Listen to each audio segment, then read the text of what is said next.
Hi guys, ఈరోజు మనం దిల్సుఖ్ నగర్లో ప్లాట్ఫామ్ 65 రెస్టారెంట్కి వచ్చాము. మెట్రో పిల్లర్ నంబర్ 1560 ఆపోజిట్లో. చాలా రోజుల నుంచి నా కజిన్ వెళ్దామని అన్నాడు. సో ఈరోజు టైం దొరికింది కాబట్టి వచ్చాము. లోపల వెళ్ళడానికి 1 అవర్ వెయిటింగ్ టైం తీసుకున్నారు. సర్వీస్ అస్సలు బాగాలేదు. మేము కూర్చున్న 20 మినిట్స్ తర్వాత వెయిటర్ వచ్చి ఆర్డర్ తీసుకున్నారు. అది కూడా మేనేజర్ ఎక్కడానికి సీరియస్ అయిన తర్వాత. ఈరోజు మనము ఒక non veg platter and fried chicken biryani order చేసాము. బిలీవ్ మీ గైస్, రెండిటికి వేస్ట్. ప్లాటర్ ఏమో మొత్తం చల్లగా ఉంది అండ్ బిర్యానీనేమో అసలు టేస్టే లేదు. మొత్తం స్పైసీగా ఫ్రైడ్ చికెన్ని చేశాడు. ఓవరాల్ ఫుడ్ ఎక్స్పీరియన్స్లో నాది వర్స్ట్ ఎక్స్పీరియన్స్. ఈ ట్రైన్లో ఫుడ్ రావడం అంటారా? Of course it's a new concept.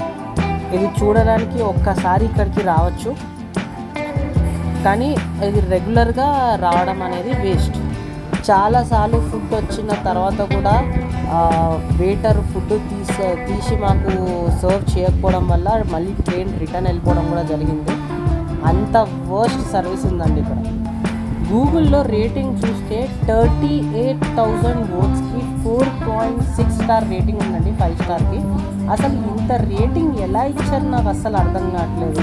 ఇంత హయ్యెస్ట్ రేటింగ్ ఉంది ఈ బ్రాంచ్కి. టోటల్ హైదరాబాద్లో 3 to 4 బ్రాంచెస్ ఉంటున్నాయి. దాంట్లో ఈ బ్రాంచ్కి అందరికన్నా హయ్యెస్ట్ రేటింగ్, మళ్ళీ 38,000 oats. Wow, great.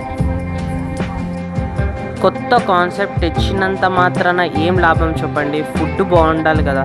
Food quality ఇంత వర్స్ట్గా పెట్టుకొని కాన్సెప్ట్ ఎలా నడిపిస్తారు? ఎన్ని రోజులు నడిపిస్తారు? ఒక టైం తర్వాత అయితే జనాలు రియలైజ్ అయ్యి రావడం బంద్ చేస్తారు కదా. అవేవో వేరే రెస్టారెంట్స్ మీద రేటింగ్లు అవుతున్నాయి. ఫస్ట్ ఈ రెస్టారెంట్ మీద అవ్వాలండి రేటింగ్. నాకు చికెన్ మీద కూడా కొంచెం డౌట్ వచ్చింది, నిలువైన చికెన్ ఇచ్చాడని. ఒక్క ఐటెం కూడా మేము ఆర్డర్ చేసింది వేడిగా లేదు. బిర్యానీ వేడిగా లేదు, స్టార్టర్స్ వేడిగా లేవు. ప్రాన్స్ కూడా చాలా ఆయిలీగా ఉంది. ఓవరాల్గా ఈ ట్రైన్ టైం ల్యాప్స్ తీసానండి. ఇది ఒకటే నాకు ఇంట్రెస్టింగ్ అనిపించింది. So enjoy it. Anyways, thank you, take care, bye bye.